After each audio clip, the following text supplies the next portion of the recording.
परमेश्वर उवाच मातः परात् परे देवी सर्वज्ञानमयीश्वरी कथ्यतां मे सर्वपीठ शक्ति भैरव देवता। देव्युवाच शृणु वत्स प्रवक्ष्यामि दयाल भक्तवत्सल याभिर्विना न सिद्ध्यन्ति जप साधन सत्क्रियाः।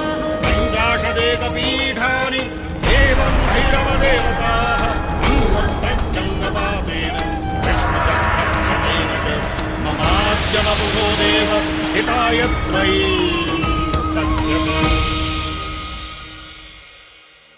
शिवः शक्त्या युक्तो यति भवति शक्तः प्रभवितुं न चेदेवं देवो न खलु कुशलः स्पन्दितुमपि।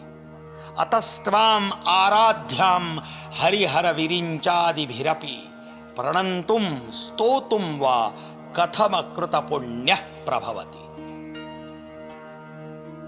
जगत गुरु आचार्य श्री शंकराचार्य जी ने सौंदर्य लहरी इस ग्रंथ में कहा है कि शिव जब शक्ति से युक्त होते हैं तभी वे सृष्टि का निर्माण करने में समर्थ होते हैं, अन्यथा उसमें स्पंदन तक संभव नहीं है, बिल्कुल इतनी सी भी हिलचाल संभव नहीं है। ऐसे में हम जैसे पुण्यहीन मनुष्यों द्वारा शक्ति की आराधना भी शक्ति के संयोजन के बिना कैसे संभव है। कहने का तात्पर्य ये है कि जब स्वयं महादेव भगवान शंकर शक्ति के बिना अधूरे हैं तो फिर हम मनुष्यों का तो क्या कहना, हम मनुष्यों का क्या सामर्थ्य।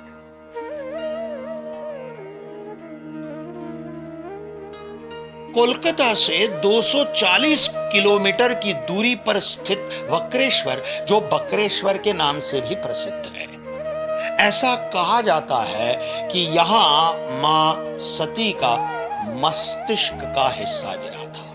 पापहर नदी के किनारे पर वक्रेश्वर शक्तिपीठ स्थापित है। यहां शक्ति रूपा महिष मर्दिनी और वक्रनाथ भैरव विराजमान है। यहां 10 भुजाओं वाली महिषासुर मर्दिनी सिंहारूढ़ शेर पर सवार देवी दुर्गा महिषासुर का वध करती हुई प्रतीत होती है। ऐसी मान्यता है कि जो भी कुमारिका व्रत रखती है और मां शक्ति के दर्शन करती है उसे भगवान शिवजी के समान पति की प्राप्ति होती है। यह स्थान अपने प्राकृतिक सौंदर्य के लिए भी बहुत विख्यात है। पौराणिक कथा के अनुसार वक्र अर्थात ऋषि अष्टावक्र भगवान शिवजी के विवाह में आमंत्रित थे।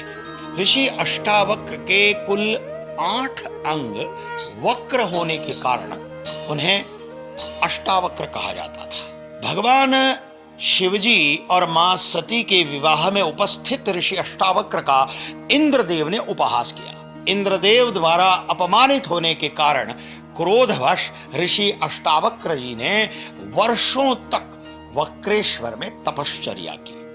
ऋषि अष्टावक्र की घोर तपश्चर्या से प्रसन्न हुए महादेव ने विश्वकर्मा को आदेश दिया कि इस पवित्र स्थान पर एक मंदिर का निर्माण करें और वरदान दिया कि जो भी पूर्ण श्रद्धा से यहाँ पूजन अर्चन करेगा उसका अवश्य कल्याण होगा। इसी कारण इस स्थान को वक्रेश्वर नाम मिला है और स्वयं भैरव भी यहाँ वक्रनाथ नाम से पूजे जाते हैं। सारे देवी भक्तों के मन में तीव्र उत्कंठा और इच्छा होती है कि वे सभी के सभी 51 शक्तिपीठों के दर्शन कर पाएं और वहां की दिव्य ऊर्जा को प्राप्त कर सकें। किंतु आज ये पवित्र 51 शक्तिपीठों में से कुछ शक्तिपीठ आज के पाकिस्तान, बांग्लादेश, तिब्बत, नेपाल और श्रीलंका जैसे देशों में स्थित है।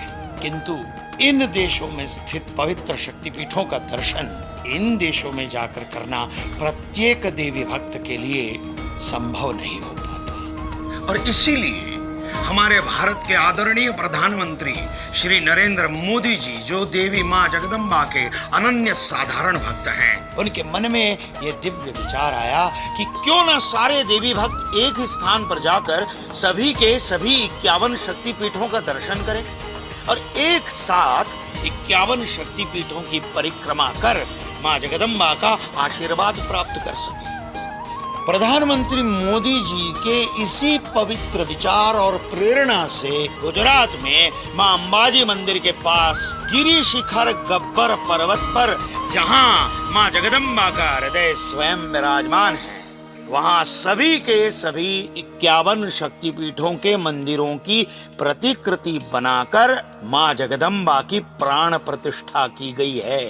यहाँ सभी मंदिर केवल शक्तिपीठों की प्रतिकृति नहीं, अपितु यहाँ के शक्तिपीठों की पूजन विधि भी मूल शक्तिपीठों की पूजन विधि के अनुसार ही की जाती है। मानो मां स्वयं, मां जगदम्बा साक्षात हृदय से आपको आशीर्वाद दे रही है। मैंने स्वयं यह अनुभूति की है, तो सोच क्या रहे हैं और देर किस बात की? चलो, बुलावा आया है, माता ने बुलाया है। चलो अंबाजी, माँ के हृदय के पास चलो। गुजरात पवित्र यात्रा धाम विकास बोर्ड और गुजरात टूरिज्म आपकी प्रतीक्षा कर रहा है। चलो अंबाजी, जय अंबा।